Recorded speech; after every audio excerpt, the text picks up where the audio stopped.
our belief in what we offer for our clients, or our belief in our program, or that our clients can have that transformation that you have had in your business or that I have had.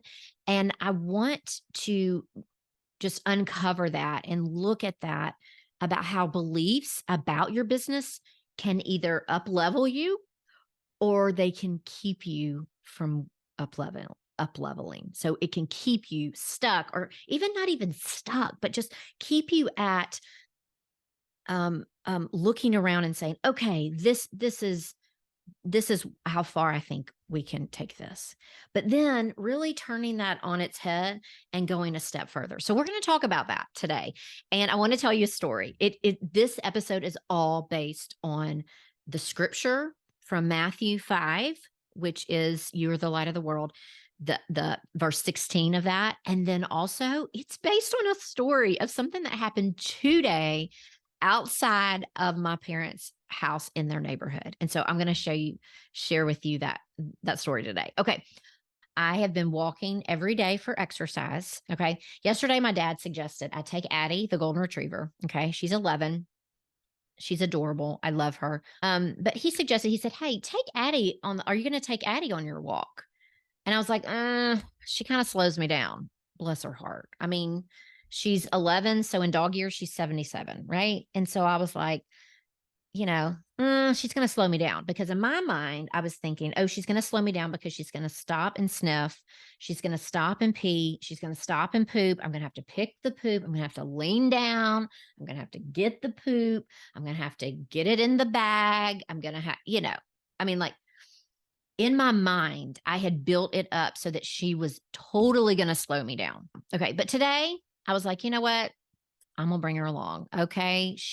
This is the only enjoyment she gets, probably, besides the treats, and the greenies. And so I asked her, "Do you want to go for a walk? Do you want to go? Do you want to go for a walk?" And her body language immediately wholeheartedly agreed. And so there we go. Off we went.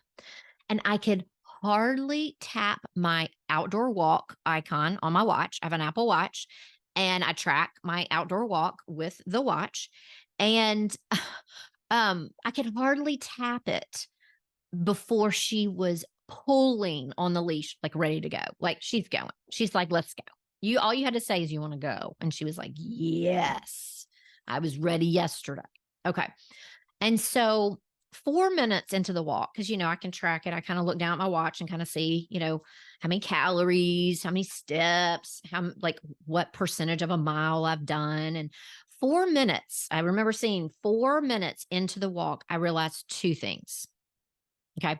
The first thing I realized was the pace that she set was definitely going to decrease the time of my average mile. Like, hello, Pacesetter. So number one, I realized she's setting a pretty high pace here. And then the second thing I realized 4 minutes in was that the pace was definitely being increased. It was going to decrease my average mile time, which was awesome. So she's a pace setter, number one. And number two, I'm going to have to admit my faulty belief when I said she would slow me down. And that's air quotes. Okay. So I'm going to have to admit to my dad, like, I had a faulty belief. Like, I thought she was going to slow me down. Well, I mean, if you look at it, like, it was the opposite. She did the opposite. She didn't slow me down. She increased my pace. And so I know why I had that faulty belief. And you may relate to this. And it had nothing to do with Addie, the golden retriever. Bless her heart, right? We say that in the South, bless her heart. Like, it had nothing to do with her. It was the assumption that I had that when she stopped to poop and pee while on her walk, she was going to slow down my pace. But here's the kicker. Because of her pace, my pace increased. So who am I following in my realm right now? Whose pace am I following so that I can match it, so that there are more things to get done? If just like me, if you're looking around and you're thinking and you're saying, you know what? We got to get to getting.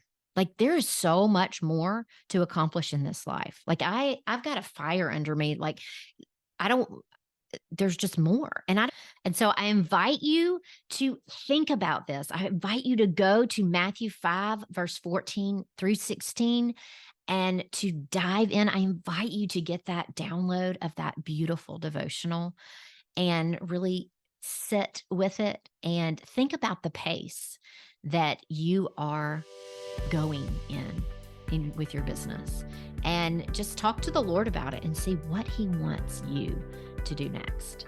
And remember, I'm here to help because life is too short to just wing it. I'm cheering for you, friend. See you next time.